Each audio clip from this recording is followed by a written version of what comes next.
بسم اللہ الرحمن الرحیم۔ السلام علیکم ورحمۃ اللہ وبرکاتہ۔ کبھی کبھی انسان رزق کے دروازے کھلنے کا انتظار کرتا رہتا ہے، مگر ایک لمحہ، ایک دعا، ایک نام اس کی پوری تقدیر بدل دیتا ہے۔ آج کا وظیفہ انہی دعاؤں میں سے ایک ہے۔ دنیا میں بہت سی دعائیں اور وظائف ہیں، مگر کچھ ایسے اسماء حسنہ ہیں جن کے اندر عطا کا سمندر پوشیدہ ہے۔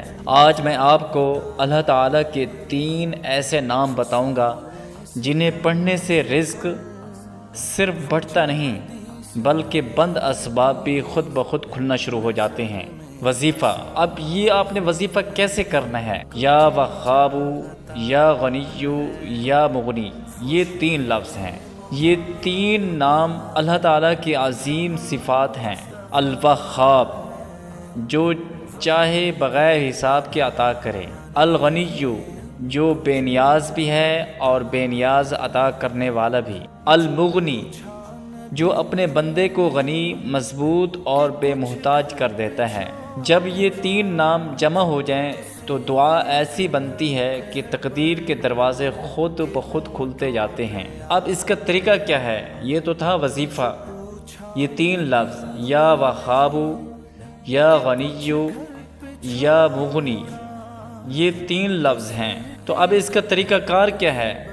اس کا طریقہ کار یہ ہے کہ 11 مرتبہ درود پڑھیں، پھر اس کے بعد یا وہاب، یا غنی، یا مغنی 313 مرتبہ پڑھیں، آخر میں پھر 11 مرتبہ درود پڑھیں۔ یہ ہے اس کا طریقہ آپ کو سمجھ میں آ گیا ہوگا کہ 11 مرتبہ پہلے درود پڑھیں، پھر درود پڑھنے کے بعد یا وہاب، یا غنی، یا مغنی 313 مرتبہ پڑھیں، آخر میں پھر 11 مرتبہ درود پڑھیں۔ اور یہ پڑھنا کس وقت ہے؟ یہ تو تھا طریقہ۔ اب یہ وقت جو ہے، یہ کون سے وقت میں آپ پڑھیں تو آپ کو فائدہ ہوگا، زیادہ فائدہ ہوگا؟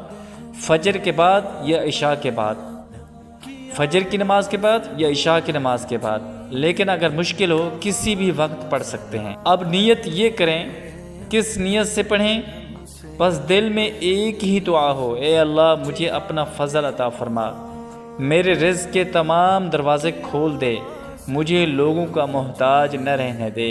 رزق صرف پیسہ نہیں، اللہ تعالیٰ کی طرف سے آنے والی ہر آسانی رزق ہے، اور اللہ تعالیٰ وہی ہے جو صبر کرنے والوں کو بغیر حساب کے نوازتا ہے۔ اس وظیفے کو مستقل پڑھیں اور دیکھیں کیسے اللہ تعالیٰ آپ کے لیے راستے آسان کرتا ہے۔